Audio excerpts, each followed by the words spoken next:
Have you ever really stopped and thought about what it means to live a blessed life? It's something we're all chasing, right? That feeling of real deep happiness. But what if the map we're all using to get there is, well, completely upside down? Let's take a look at two very different blueprints for what makes a good life. So on one side, you've got society's blueprint. It's pretty simple, right? Get more money, more power, more pleasure. We see it everywhere.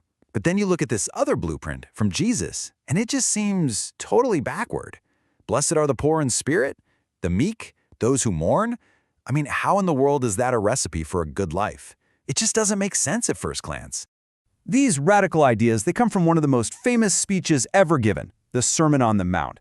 And let's be clear, this was meant to be a revolutionary, totally countercultural message. It was designed to flip our entire value system right on its head. And here is the fundamental shift in thinking. The Beatitudes aren't some checklist of things to go out and get. Nope.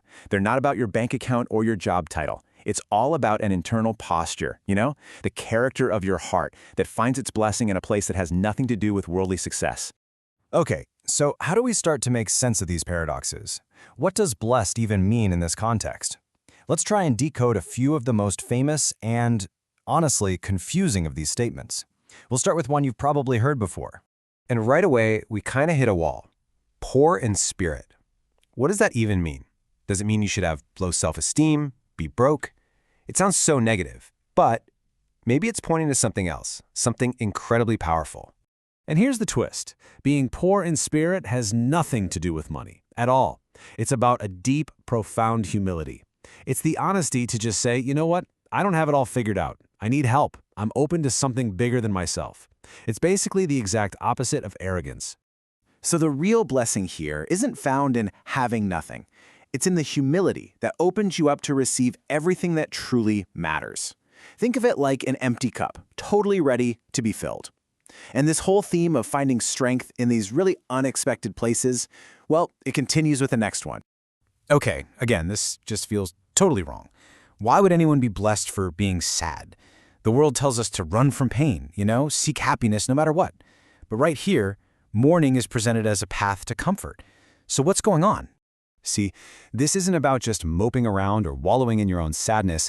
It's about having a heart that is so connected to other people that you actually feel the brokenness of the world.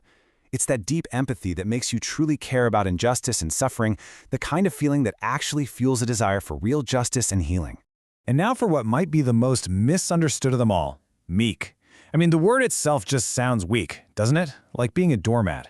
So how could somebody who is meek possibly inherit the earth? That sounds like a recipe for getting trampled all over. But this is the key that unlocks the whole thing.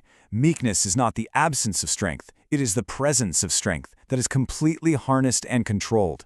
Imagine a powerful stallion, just immense power, but it's gentle under the hand of its rider. The power is all still there. It's just not being used to destroy or for selfish reasons. So you see, the meek person isn't powerless. Not at all. They might have incredible power. Maybe it's physical or intellectual or the power of their position, but they choose to use it with humility and gentleness. And that is a truly revolutionary kind of strength, the kind that actually builds things up instead of tearing them down. So we've looked at humility, we've looked at deep empathy, and this idea of controlled strength. Are you starting to see the common thread here? There's something that ties all of these blessings together. It turns out the blessing isn't in the circumstance at all. It's in the character. Every single one of the Beatitudes points back to a specific quality of the heart. We've already unpacked humility, empathy, and controlled strength. And as you can see, that naturally builds toward a desire for justice, integrity, and the hard work of peacemaking. It all comes from that same inner posture. Ultimately, what we're looking at here isn't just a list of nice sayings. It is a complete redefinition of what the good life is.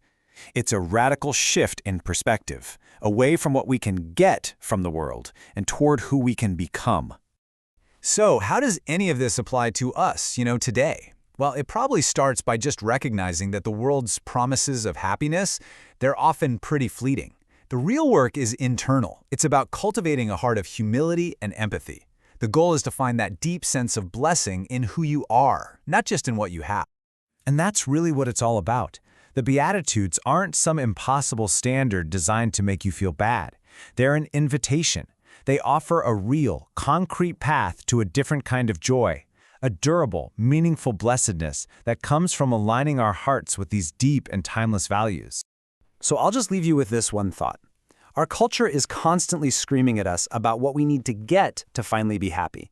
But what if the more important question is the one the Beatitudes are asking us? Who do you need to become to be truly blessed?